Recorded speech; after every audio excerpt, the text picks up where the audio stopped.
we're back. I'm gonna start laying in our stone wall in the foreground here. And it's nothing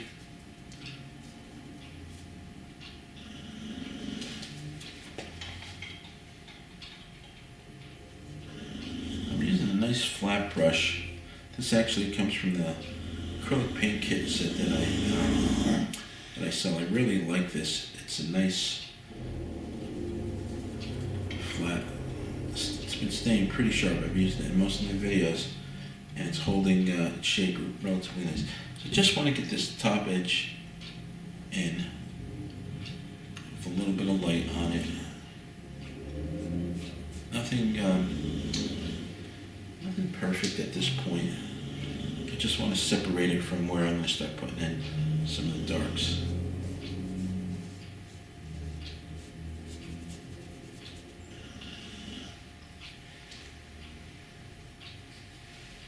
So I used some light, some orange to get the top edge. Now I'm going to go into, this is really going to be in shadow. Probably go that dark. Get a little blue in there. Maybe a touch of purple.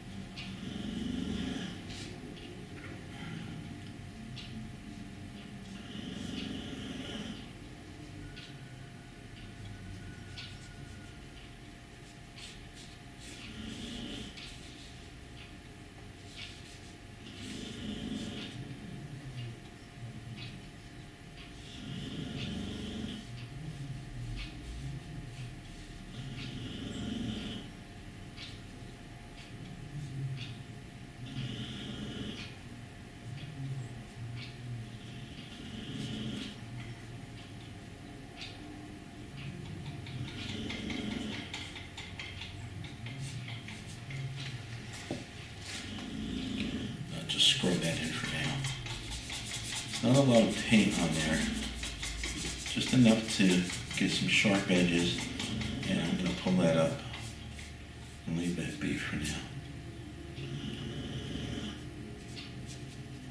Let me get maybe just getting some shapes where the bricks are bending. But that's good. Now, established the light. We definitely have, in here, we have some green and shadow too. That's going to do two things. It's going to help my brick wall really pop. Might get a little purple in there to keep it dark but still colorful. A lot of times, we want a deep shadow that's without intense color in it, but sometimes it's nice and important to get a shadow that still has color. And you'll see that this time of year, if you go outside, especially on a great day like this, if you look into the shadow areas, there's a tremendous amount of color. We do that all the time here at our 6:30, 7 o'clock, at our 6 o'clock class. On Tuesdays, by 7:30, it's starting to get dark out, but you can still look deep into the shadows, and even when it's at the edge of the night, and still see a lot of that.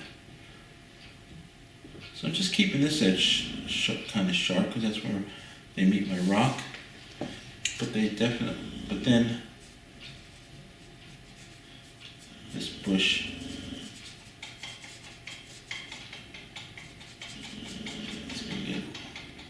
Light on that edge, and this one I don't want to pull up too much because that's where I'm going to introduce my forsythia. So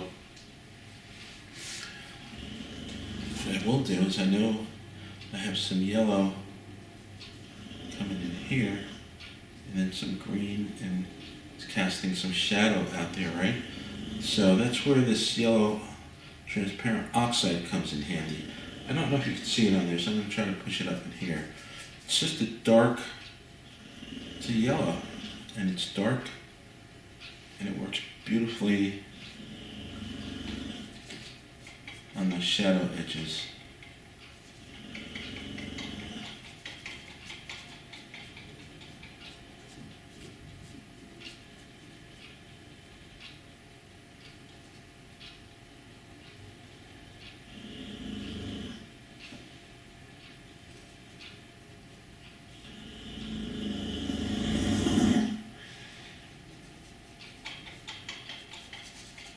Okay, I have some intermediate trees here. I have some trees that are kind of right in there. And I'm going to get a little bit of green in there, but mostly it's amazing because I built it with mostly with blue. I'm going to use that ultramarine blue with just the tiniest touch phthalo in there. I'm going to get these guys on the edge here.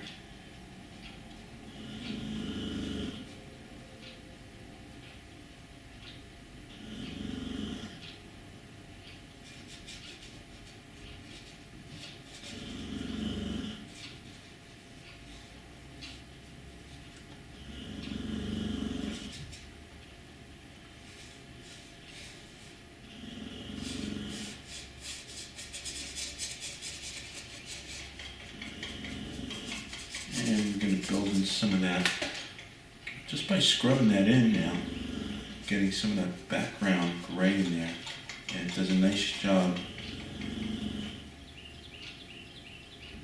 of softening that down.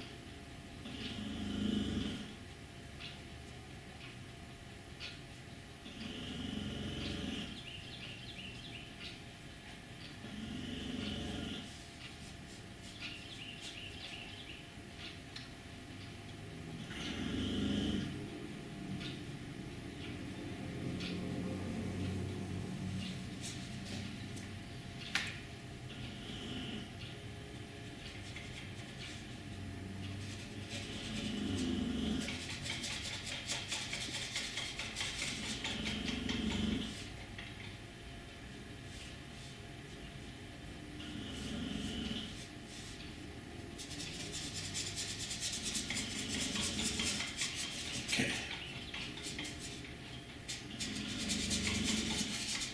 All right, we're shaping up here. I'm going to introduce a little bit more yellow in over here. I'm just going to take that color straight up. I'm going to stay with this brush. It kind of serves me well in what I'm doing here. Maybe a little bit of ochre. And I want to get a little bit of a contrast of some things that are growing in here.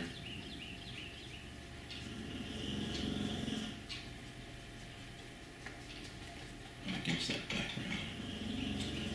I think later when I'm off camera, because I have to sometimes do things off camera, because it's a little time consuming, and not that it's boring to watch, but I don't have the time in the video. Maybe I'll use some of this.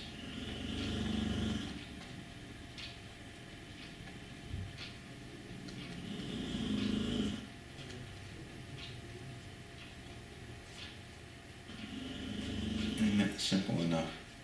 Just color. On this edge it looks like we're getting a little bit more gray. So, right where that little building is going to sit.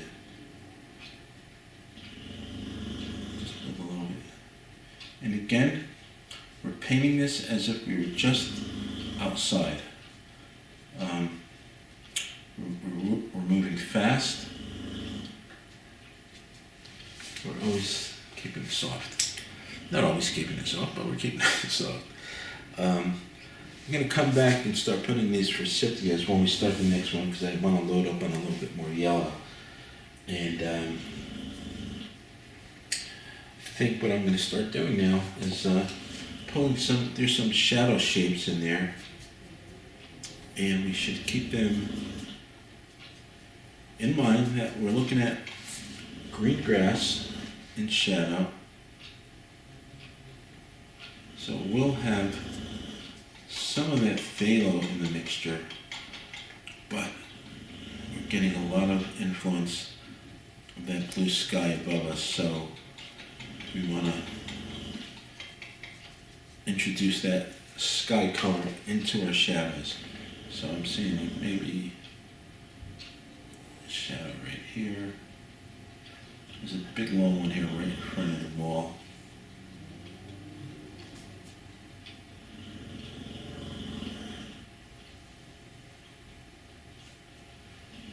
And then the wall itself, this grass that's right here in front, look at how I just loaded that blue in there. But once I start blending it into the green, it disappears. Well, the word doesn't disappear, the word is it dissipates, it softens up as we get that into the green. And that's kind of what you want. You want to get that, you're going to add that shadow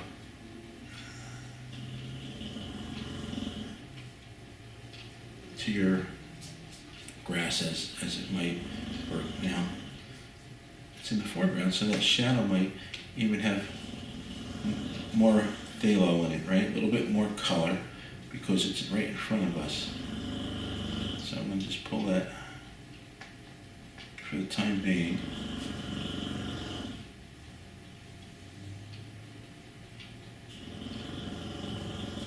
Soften that up. Maybe, I don't know where I saw it in the picture, but it looks like there was a nice long shadow here. So I'm not going to question what I did 5 years ago. Maybe I'll introduce that into the picture. But it really looks nice when you see that, a bit of that green just at the edge of those heavier shadows. It softens out. You really get this nice effect.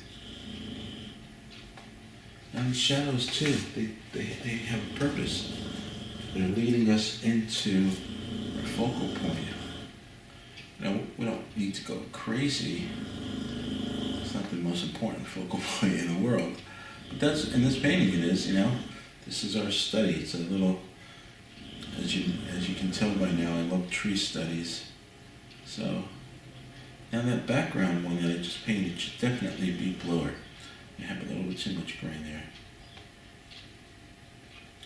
And they shouldn't be too uniform because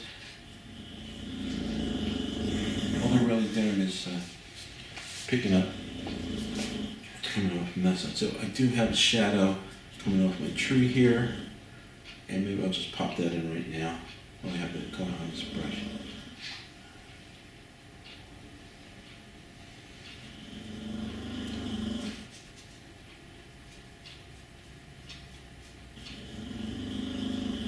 Get just the right amount of phthalo out with some gray in it, a little bit of ultramarine blue, you almost get what's called a viridian color.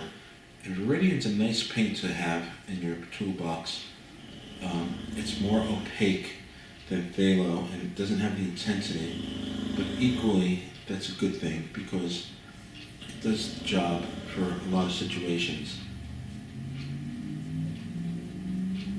I'm going to post a video soon on painting greens and mixing greens. And I think that'll be a big help. Greens seem to be a color a lot of people struggle with. And this thing's going to cast a little bit of shadow, but not a lot because our light's coming from the side. And we have this thing is looping over this way. And over the back a little bit. So let's leave that like that for now. We'll take a break here and we'll come back and start painting in our yellow bushes and then we'll start working on our main tree. Thank you.